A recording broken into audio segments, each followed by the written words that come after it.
Hello, everybody, and welcome to Charts with Dan. Apologies, we're a little bit later than usual today. I had a long night recapping the Academy Awards, and what an Academy Awards it was. If you haven't seen that recap yet, there's a little thing up in the corner of the screen. You can click that. I had a lot of thoughts about last night's show, but we are back somewhat fresh today to talk about the weekend box office. Before we get started, I want to thank my partners here on Charts with Dan, Carbon Health. We've been working together for a few months now, and I'm really happy to be partnered up with them because I love their mission, which is to make healthcare accessible and affordable to as many people as possible. They have locations in over a dozen states, but it's not just about where you are right now, it's about where you might be. If you're traveling, make sure that you download that Carbon Health app because they have locations in over a dozen states, and it's great to know if you're traveling and you need some kind of medical service, whether it's a virtual appointment or an in-clinic appointment. You can check the Carbon Health app, see if there's a location near you, and book an appointment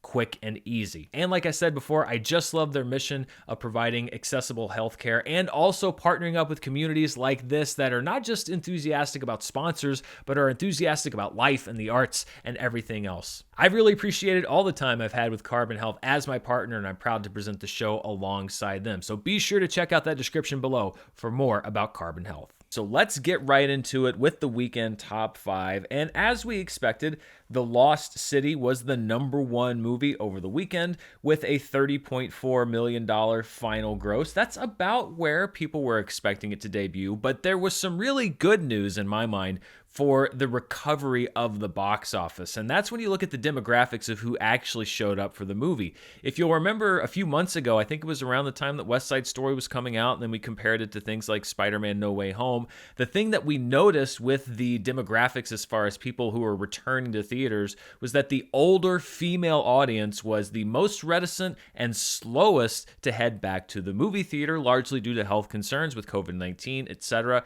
Well, it seems like that is waning because Deadline reported that the demographic breakdown for The Lost City was about 61% female, and nearly half that demographic was over 35, which is a demographic that you want to see returning to theaters. So we've seen several indicators, steady indicators throughout the year that the box office recovery is actually happening this time. Of course, things can change. Let's hope that they don't, but things can change. But it does look like as we approach the summer movie season that we are starting to get back to some semblance of normal. Because here we had a movie with The Lost City that reached out to the older female demographic and had a pretty good box office opening. This was Sandra Bullock's first theatrical film since Ocean's 8 back in 2018. She'd done a couple of Netflix. This was Channing Tatum's second movie this year after he took a 5-year break, almost 5-year break, from live action films since 2017's Kingsman: The Golden Circle. It looks like audiences were ready to welcome both of them back with open arms. So we'll see how The Lost City continues to do. Traditionally, this is the type of movie that's not going to fall off too much week to week and should be in it for the long haul. We'll see how it performs up against Morbius. But as we've seen with the demographic breakdowns, particularly on the comic book films, they're not really going for the same audience. So it'll be interesting to see what the comparison is next week between those two. Looking at the rest of the top 5, The Batman had another healthy hold in its 4th week. It dropped 44% for another $20 million domestic total. It is approaching the $350 million mark domestically. And in other superhero news, as it begins to make its way to digital release and also physical media, Spider-Man No Way Home passed another big milestone. It became just the 3rd movie ever domestically to pass $800 million at the box office. It joins Avengers Endgame and Star Wars The Force Awakens. That's pretty good company to be in, and it's probably the last big landmark box office-wise domestically that we're going to see Spider-Man No Way Home pass. But what an impressive performance in any situation, but especially given the pandemic situation that we were in at the end of last year and going into this year, to see Spider-Man No Way Home pass $800 million. A lot of people now bringing that movie home. The cat's out of the bag. I saw like 5 advertisements performance leading up to the Oscars last night that just had like the finale of the movie in it. So if you don't know what happened, don't open your eyes anywhere, because all you see is who's in that movie and team ups and moments, etc. It was literally on the Oscars last night. Another really interesting story unfolding in the box office top 5. For the third straight week, there has been some international flair in the domestic box office top 5, which I'm really excited about. 2 weeks ago, it was the BTS concert, which broke into the top 5. Last week, we talked about Jujutsu Kaisen 0 and its strong performance. And then this week, we have a film out of India that performed really strongly. That film is called RRR. It opened in third place at $9.5 million, which is a very impressive debut for an Indian film here in the domestic marketplace. We've talked about throughout the beginning of this year how films out of India have done very well in the limited release marketplace, under 1,000 screens. This was not in limited release, and this did really good numbers. As a matter of fact, when we look at the top 5 Bollywood, if you want to call it, Indian cinema film openings here domestically, RRR opened second only to Bahubali 2, The Conclusion, back in 2017. RRR did better than PK in 2014, Dangal in 2016, and Bahubali The Beginning in 2015. So the best performance by a film out of India in 5 years here domestically. This was a 3-hour epic from Indian director S.S. Rajamouli. There was so much excitement about this film. I saw so many people that were tweeting me and leaving me YouTube comments saying, did you see RRR? Are you going to see RRR? And, normally I would have, this weekend being Oscar weekend and towards the end of the month as I'm wrapping up things for Patreon, and the fact that it's about a 3-hour long movie, I didn't have time to go see it this weekend. I'm going to try to catch it before it leaves theaters because I've heard really good things about it. But it's just exciting to see so many different types of movies breaking through domestically here and seeing moviegoers broaden their horizons. I just like to see that as a film lover, that it's not just movies from the big studios that are dominating the top 5, that you see people getting excited about these special events. That's really fun. It's really fun to see. There is one thing that I do need to note with the domestic release of RRR, and it's similar to what I noted with the BTS concert, also really with the Batman and its release, which is that the tickets for RRR were being priced as a special event. So they were a little higher than your standard movie ticket. For example, here in Arkansas, I did a check. There was a matinee showing of RRR that was $5.25 higher than a matinee showing of The Lost City that was happening at the same time. So keep in mind that while I still think it's an impressive debut, the fact that it is specially priced as an event does inflate that box office revenue somewhat. Looping back around to the rest of the top 5, Uncharted had another small drop in its 6th week in the top 5. It dropped just 36% to add another $5 million to its domestic total. And Jujutsu Kaisen 0, the movie, which was a strong performer last week, actually added theaters, but it did prove to be a fairly top-heavy, fairly front-loaded. It dropped 75% from its debut last weekend, staying in the top 5 with another $4.5 million. Before we get to the rest of the box office news for this weekend, it should also be noted that yesterday was the Academy Awards, and I've talked about all of the controversy in my previous video. I would also like to say congratulations to all of the winners. Of course, Coda, the big Best Picture winner, also picking up Adapted Screenplay and Best Supporting Actor awards. It was very exciting to watch the movie win all of those, especially because they were an awards season underdog for much of the awards season. But there's also something that a lot of people were talking about. The ratings for the Academy Awards were not the worst ever. That would be last year, but it was the second worst ratings ever, and many people pointing their fingers at the movies themselves. Well, let's look at the box office totals for the 10 Best Picture nominees this year. Now, it should, of course, be noted that these came out largely during the pandemic when a lot of people weren't going to the movies, especially more adult-driven movies such as these. But we can see here that Dune was the highest-grossing Best Picture nominee domestically from 2021, the only one to even come close to breaking $100 million at $108 million. Then we had West Side Story with $38.5 million. Licorice Pizza with $17 million, followed by King Richard with $15 million, although that was a hybrid release. Nightmare Alley with $11 million, Belfast with $9.2 million, Drive My Car with $2.2 million, and then Coda, Don't Look Up, and The Power of the Dog, which had very limited theatrical releases but no reported numbers. Those are all, of course, on streaming services, so Apple and Netflix not reporting any box office numbers whatsoever for those films, although they would not be hefty totals because they were not in very many theaters for very long. And when we look at the Academy Awards and its ratings, a lot of people are saying that the reason that people don't watch the Oscars is because nobody has seen the movies, and there were even jokes that were made about it on the Oscars last night. I honestly don't think you should make a joke on the Oscars about nobody seeing the movies because, you know, that's kind of a sensitive subject, but I guess that there were a lot of jokes being made about sensitive subjects last night. But I also wanted to go back and look at the box office history for Best Picture nominees specifically to see what movies have been making the cut over the last decade or so and how they've been performing at the box office. So I went back for the previous 10 years.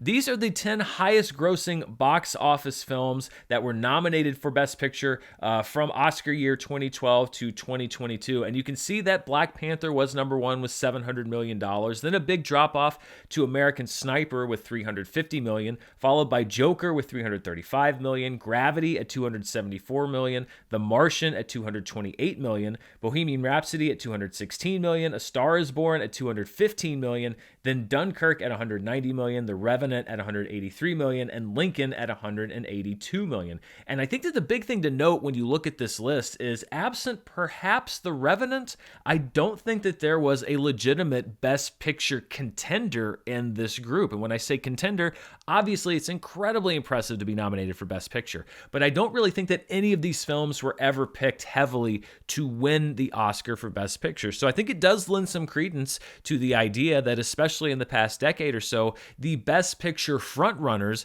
have not been these huge blockbusters like we saw in years past. Of course, it wasn't the case every year that the Best Picture winner was a big box office blockbuster, but it's been a long time since we saw a movie like Titanic or Return of the King sweep its way to an Academy Award win, these big Hollywood epics. And I think that there's a couple ways to go with this. I think that number one, the studios just aren't making those kinds of films in the same way that they used to. They are still making big budget epic films, but they are largely now aimed more toward the comic book genre, the action genre, not so much in the what you would call the prestige category. And I do think that some of the comic book movies have been slighted and perhaps have a little bit of a stigma on them, but I don't think too many, and I don't think any, honestly, that would have won Best Picture. So I think that part of it is that the major studios aren't making big movies the way that they used to that would contend for Best Picture. Another thing that you can point to is the splintering of the distribution system. With all of these different streaming services, you have more movies, and you have movies that don't live in the public consciousness in quite the same way. Coda is a great movie, but it really never saw the inside of almost any movie theater here in the US, and not a lot of people have Apple TV Plus. So I think that a lot of people probably weren't interested in Coda because they not only hadn't seen Coda, but didn't have the capability to see Coda. I think that that is a challenge that has to be addressed as we go forward. But I think you also have to point the finger at the audience a little bit, because there were some movies last year from big studios, movies like The Last Duel and movies like Steven Spielberg's West Side Story, that were the big swings that you used to see from studios, meaning big budget blockbusters, big star director, or big stars in the lead, or both, that audiences just didn't show up to see. And I think that you have to take that into account as well. So as we look at the box office prospects for the Academy Awards, I'd say it would be a combination of studios perhaps needing to be a little riskier in the movies that they make and really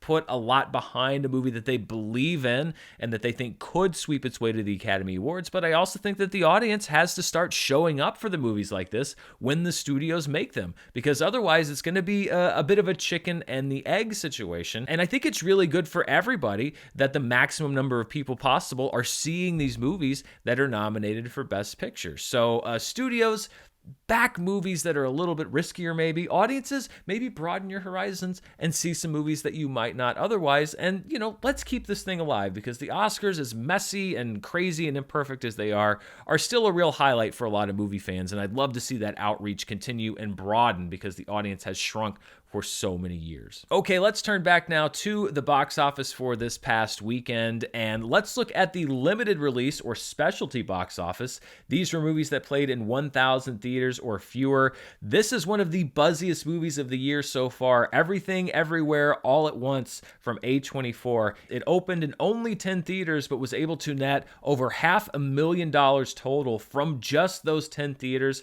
at $509,659. That is an exceptional number. We'll look at the per theater number and where that stands in just a moment.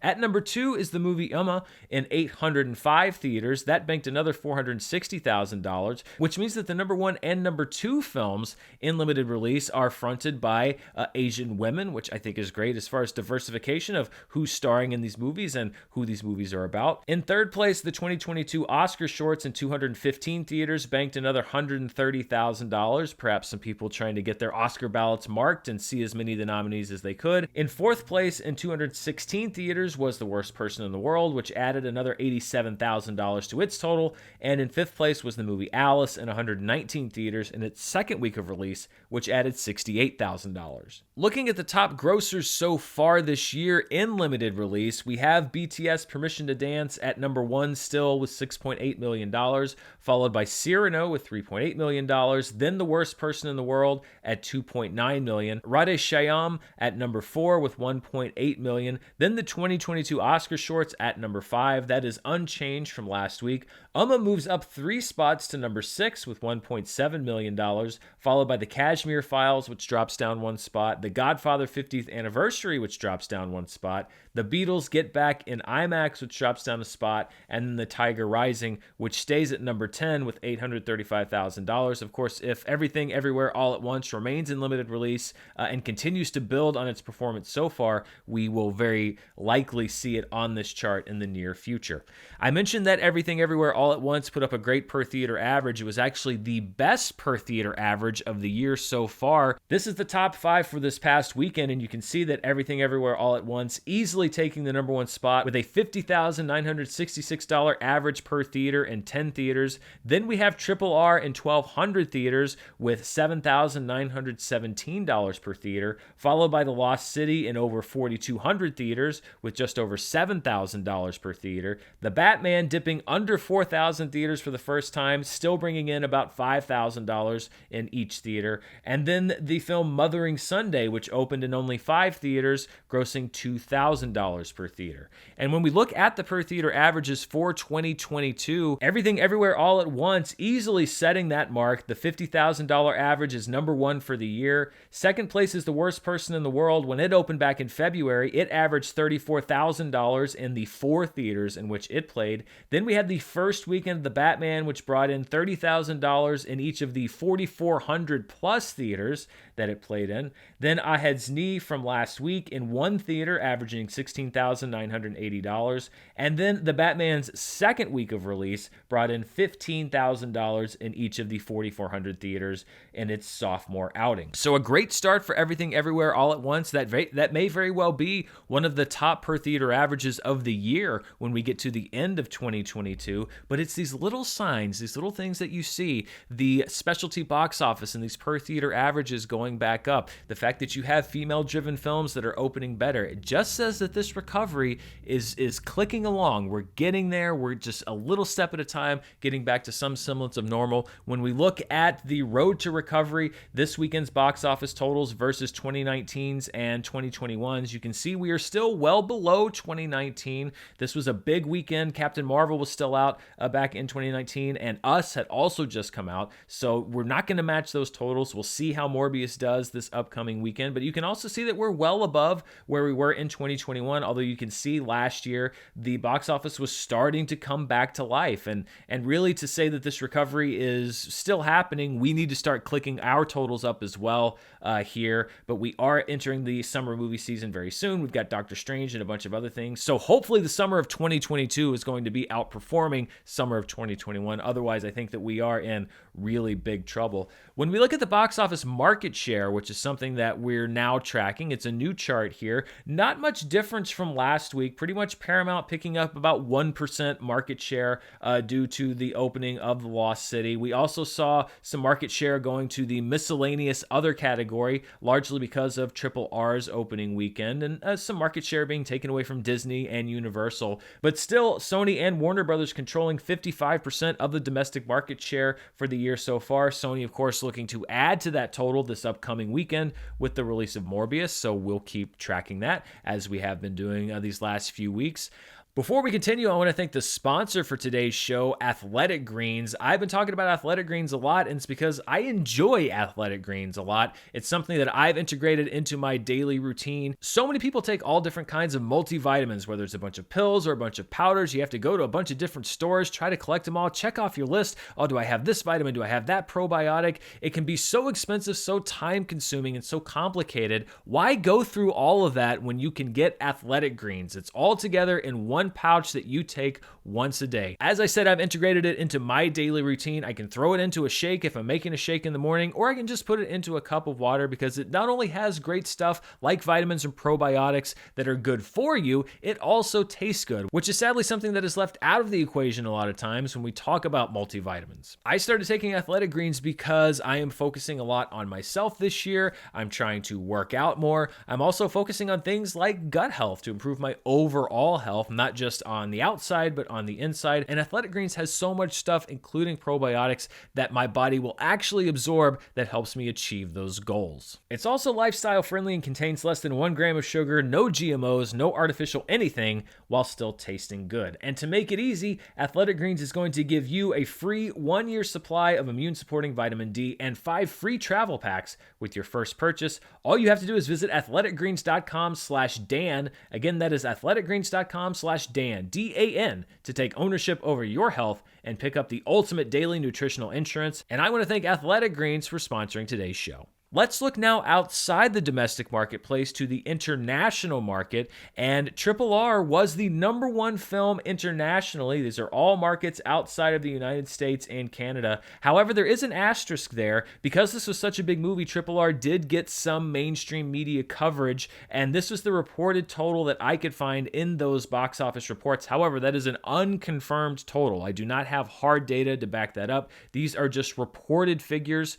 from India and other international markets, but still, because these are reported in the media, I wanted to put it in there with that caveat. But the #1 movie internationally with over $50 million, that bumps the Batman down to #2 with another $25 million. Then Moonfall with $10.3 million. That's largely because it opened in China this past weekend. However, it was kind of bad timing because China is seeing a big lockdown due to a COVID surge, so perhaps less than that film would have made under different circumstances. Uncharted, the same situation happening with it. It is playing in China to muted numbers, another $7.7 million. I should say the same thing is happening with the Batman as well. And then in selected international markets, Michael Bay's new film Ambulance remaining in the top 5 with $6.7 million. So when you combine the domestic marketplace and the international marketplace, you get the worldwide total. And again, I've got RRR reported as the #1 movie worldwide. Again, that is an unconfirmed total of $60 million. The Batman at #2 with another $45.5 million. Then The Lost City in 3rd place with $34.7 million. Uncharted in 4th place with $12.7 million. And Moonfall in 5th place with $10.3 million. When we look at the overall box office for 2022 so far, the Batman, of course, domestically, still easily the #1 film of the year with $331 million as it steams toward $350 million. Uncharted at #2 with $133 million, followed by Scream at just over $80 million. Dog takes the #4 spot domestically with $57 million, dropping Jackass Forever just behind in 5th place. It's now streaming on Paramount+. Death on the Nile's at #6 with $44.9 million, but it will likely soon be looking up at The Lost City. It enters the chart at #7 with its debut, which was just over $30 million. Jujutsu Kaisen 0, the movie, moves up 1 spot to #8. That bumps Marry Me down 2 spots to #9. Moonfall down 2 spots to #10. And The 355, one of the earliest movies to enter this chart, I think maybe the first one to enter the chart this year, has dropped out of the 2022 2022 domestic box office chart. Let's look at the box office worldwide, and we have a new world champion for 2022 because the Batman's sustained box office performance has now put it at the top of the chart with $672 million, closing in on $700 million. That puts it at number 1. It bumps The Battle at Lake Changjin 2 down to number 2, followed by Too Cool to Kill at number 3. Uncharted remains at number 4. Nice View remains at number 5. And then number 6 through 10 also stay the same. Booney Bears Back to Earth, Scream, Death on the Nile, Sniper, and Only Fools Rush In. So that's also big news from the worldwide marketplace. The Batman, now 2022's number 1 film globally. The question being, how long is it going to stay there? What might knock it off? Is it going to be Doctor Strange? Is it going to be a movie that we don't expect? Only time will tell. Believe it or not, we are only 25% of the way through 2022, but also we're 25% of the way through 2022. That's kind of hard to believe. Looking now at one of my favorite charts, this is the worldwide box office over the previous 365 days. So if you take today, you rewind it to 1 year ago, on the calendar. These are the top 10 movies globally. Spider-Man No Way Home, obviously still number 1, now approaching $1.9 billion, also breaking the 100-day mark of release. The Battle at Lake Changjin at number 2 with $913 million, followed by No Time to Die at number 3, F9 at number 4, and then The Batman now cracking the top 5 for the previous 365 days with its $672.8 million gross. That knocks The Battle at Lake Changjin 2 down 1 spot to number 6, followed by Venom Let There Be Carnage. And then you'll see that Shang-Chi and the Legend of the Ten Rings has moved up 1 spot, Too Cool to Kill has moved up 1 spot, and Eternals has returned to this chart with its $402 million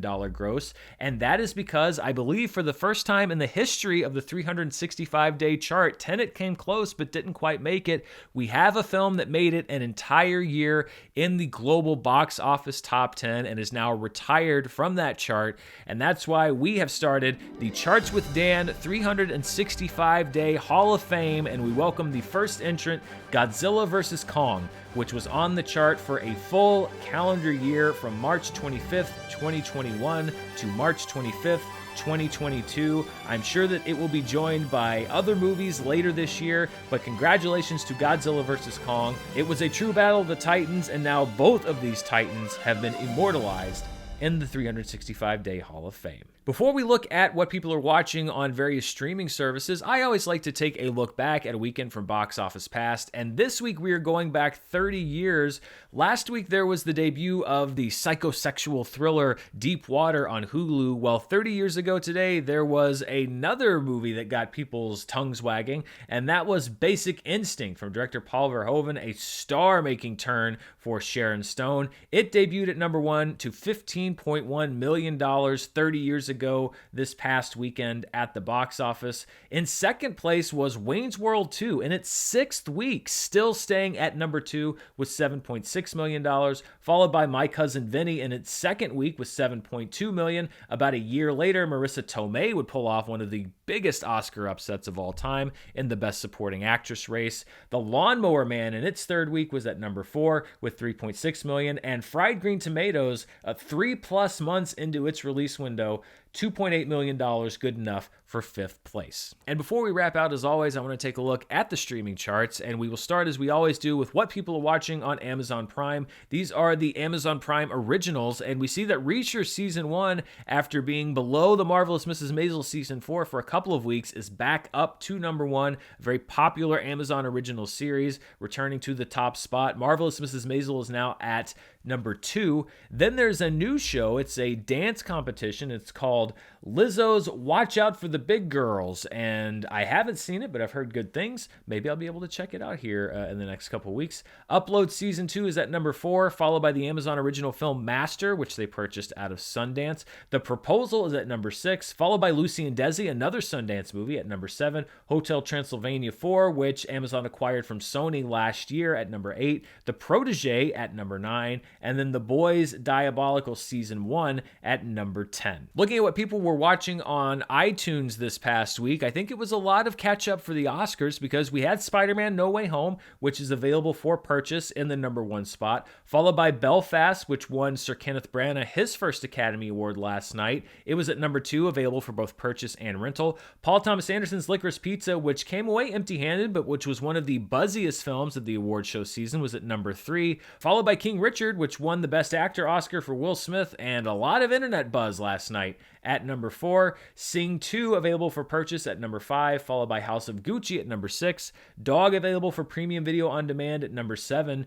Dune, at least the way that it's listed, is in an interesting situation. It returns back to the top 10 on iTunes, but it's listed only for purchase for $10. So I don't know if they're adjusting their strategy there, but that's how Dune was listed today when I looked it up. The Mel Gibson film Panama debuting at #9 for purchase or rental. And then at #10, No Time to Die, which won Billie Eilish and Phineas an Academy Award for Best Original Song, returns to the chart, available for both purchase and rental. And finally, we're going to look at the Netflix charts. And if you missed last week's show, I have a new, what I'm calling Murrell metric for how I measure viewership on Netflix. I take the total number of hours watched, which Netflix reports every single week. I divide it by the total length of each of these programs, and I come up with a number that is basically the number of potential finished views, PFVs, if you will. And I think that it's a better way of measuring potential viewership than just raw hours watched. So going by that number, The Adam Project remains at the top, and you can see by quite a large margin, 85.3 million hours were watched of the movie, and that equals out to 48.2 million potential finished views, by far the largest number of any program on Netflix this past week. Then we had some new entries with 18.9 million potential finished views. There was Black Crab, which is a Swedish action film starring Noomi Rapace. Then at #3, a Netflix movie called Rescued by Ruby with 12.8 million potential finished views, followed by Without Saying Goodbye, another Netflix original movie that's actually a rom-com. It's a co-production between Peru and Spain. Then we have The Ice Road, which was a Netflix movie that came out last year but is back on the chart. The Bombardment, another Netflix original movie, at #7. The Weekend Away, a Netflix movie, at #8 with 6.1 million potential finished views. At #9, Gemini Man, starring two Will Smiths, and I'm sure that Chris Rock is glad that this movie isn't a reality.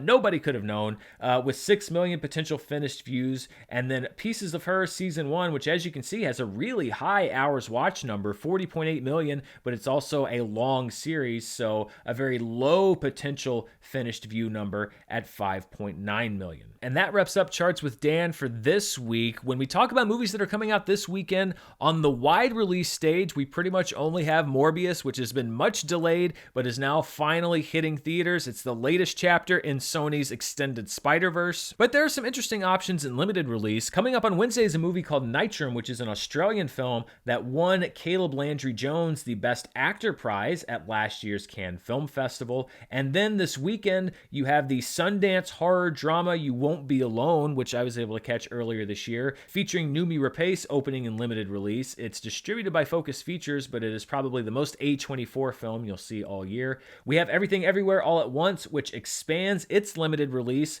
ahead of a much wider release on April the 8th. And then we have a film starring Tilda Swinton called Memoria, which was originally announced to have what they called a never-ending release.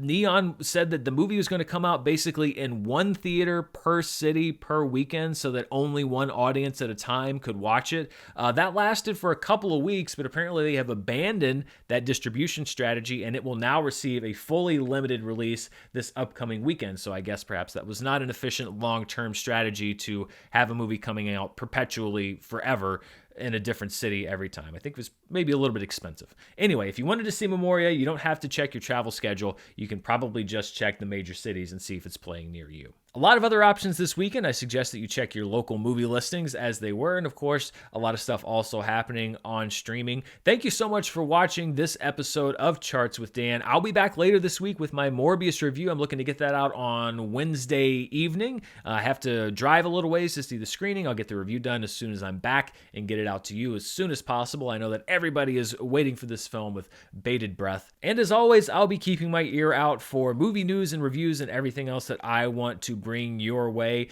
Thanks so much for watching the show, and thanks to everybody that's been watching the Oscar recap video. I'm very happy with how it's doing. Sometimes when somebody slaps somebody live on television, people want to talk about it and join the discussion. So it's been a very lively 12 to 18 hours, and I appreciate everybody who's chimed in on that video. Thanks again to my partners at Carbon Health and my sponsor this week, Athletic Greens. Be sure to check out the description below for more information about both of them. I'll be back soon. Until next time, stay safe. Bye.